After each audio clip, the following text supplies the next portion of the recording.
అస్సలం అయికం అండి. ఈరోజు మనం ఆంధ్రప్రదేశ్ గుంటూరు జిల్లా పెదకాకానిలో ఉన్న హజ్రత్ బాజీ షహీద్ ఔలియా బాబా గారి దగ్గరకు వెళ్తున్నామండి.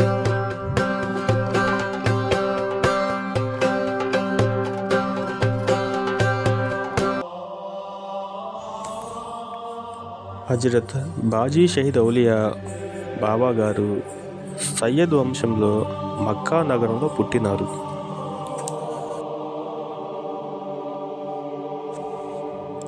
హజరత్ బాజీ షహీద్ ఔలియా బాబా గారి తల్లిదండ్రులకు 7 సంతానము అని, అందులో బాజీ బాబా గారు చివరి సంతానము అని కొన్ని ఆధారాలు ఉన్నాయి.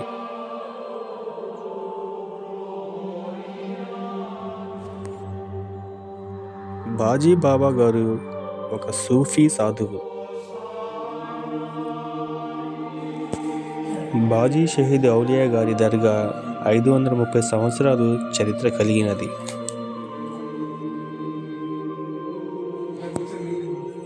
బాజీ బాబా గారు ధర్మ సంస్థాపనకు షహీదీ మర్తబా చెందినారని కొంతమంది గురువులు చెబుతున్నారు.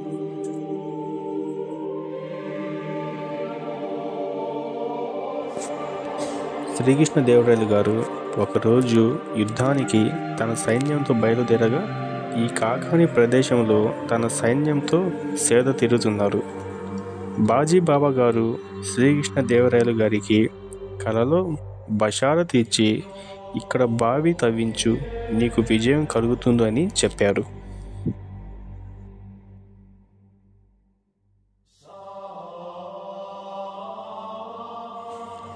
కృష్ణదేవరాయల వారు బాబా గారి ఆజ్ఞ ప్రకారం కాకాని ప్రదేశంలో ఒక బావిని త్రవ్వించారు. అప్పటి నుండి యుద్ధానికి వెళ్లే ముందు ఇక్కడ బావి నీళ్లతో స్నానం చేసేవారని చరిత్రలో తెలుస్తుంది.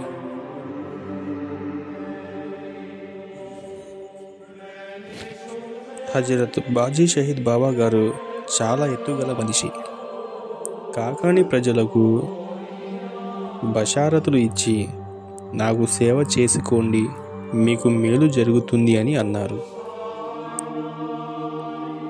కాకాని గ్రామంలో రైలు పట్టాలు వేయటానికి బాబా గారి దర్గా మీదుగా రైలు పట్టాలు వేస్తుంటే ఆ రైలు ఇంజనీరుకి కళ్ళు పోవటం జరిగింది.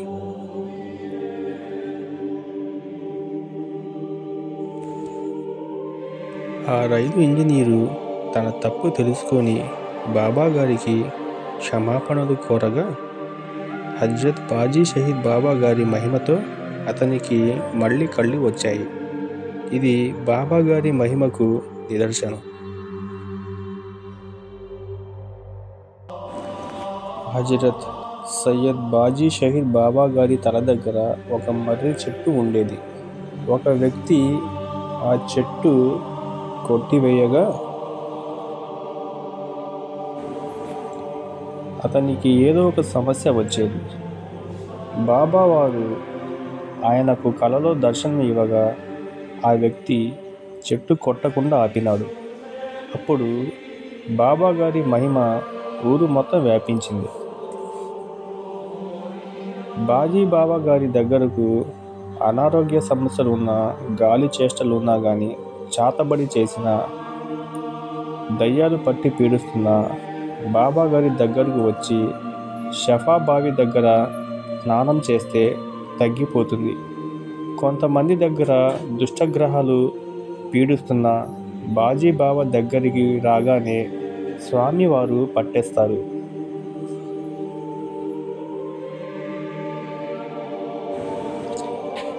అలా బాబా గారి మహిమలు జనాలకు తెలిసాయి. దూర ప్రాంతాల వారు వచ్చి బాబా గారి దర్గాలో నిద్రలు చేసి, షఫా బావి దగ్గర స్నానాలు చేసి, బాబా గారి దర్గాలో అంతరాలు కట్టించుకొని వెళతారు. బాబా గారి మహిమతో వారి సమస్యలు దూరం అవుతాయి.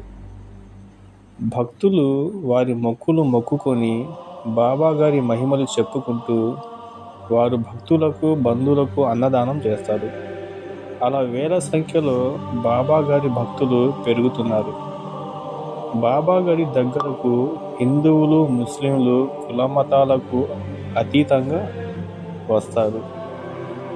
భారతదేశంలో నలుమూలల నుంచి బాబా వారి భక్తులు వస్తారు.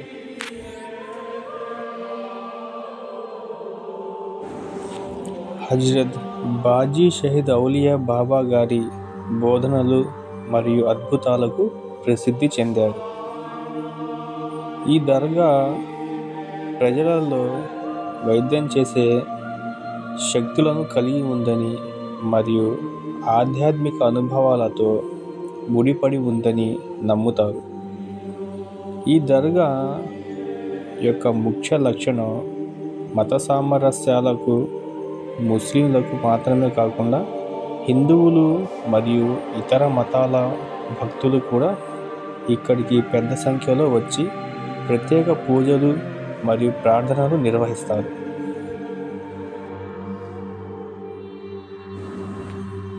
హజరత్ బాజీ షహీద్ ఔలియా బాబా గారు తమ జీవితాన్ని దేవుని పట్ల లోతైన భక్తి, ప్రజలకు ఆధ్యాత్మిక జ్ఞానాన్ని, మానవత్వానికి సేవ మరియు సరళమైన జీవన శైలికి అంకితం చేశారు. అన్ని మతాల ప్రజల పట్ల కరుణ మరియు ప్రేమను బోధించారు. మత సామరస్యానికి ప్రతీకంగా నిలిచారు. గుంటూరుకు సమీపంలోని పెదకాకానిలో ఉన్న వారి దర్గా ఒక పవిత్ర స్థలంగా పరిగణించబడుతుంది. భక్తులు ఇక్కడకు వచ్చి ప్రార్థనలు చేస్తారు, బాబా వారి ఆశీర్వాదం పొందుతారు మరియు వారి బోధనల నుండి స్ఫూర్తి పొందుతారు. ఈ దర్గాను హిందువులు మరియు ముస్లింలు సమానంగా గౌరవిస్తారు.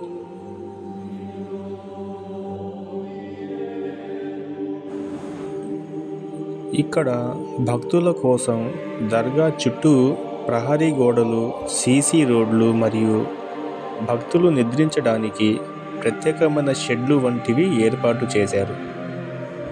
బాబా వారి ఉరుసు మహోత్సవం తారీఖులు ప్రతి సంవత్సరం మారుతూ ఉంటాయి, ఎందుకంటే అవి ఇస్లామిక్ క్యాలెండర్ ప్రకారం నిర్ణయించబడ్డాయి. దర్గా అధికారులు గంధానికి కొద్ది రోజుల ముందు ప్రకటిస్తారు.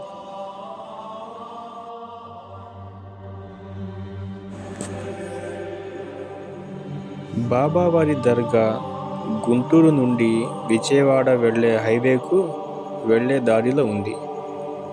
గుంటూరుకి 5-6 కిలోమీటర్ల దూరంలో ఉంది. అటుగా వెళ్ళే వాహనదారులు బాబా గారి ఆశీర్వాదం తీసుకొని మొక్కుకొని వెళతారు. కుల మతాలకు అతీతంగా హిందూ ముస్లిం సమైక్యతకు నిదర్శనంగా నిలిచిన, కోరిన కోరికల కొంగు బంగారం అయి అభయహస్తం ఇస్తున్నారు బాబావారు.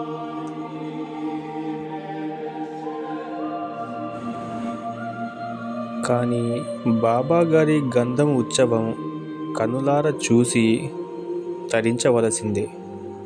అది మాటలలో చెప్పటం వీలు కానిది.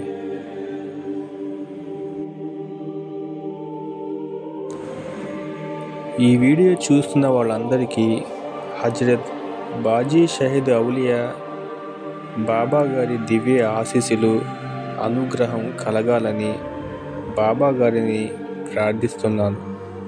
మళ్ళీ ఇంకో వీడియోతో కలుద్దాం. అల్లా హఫీజ్.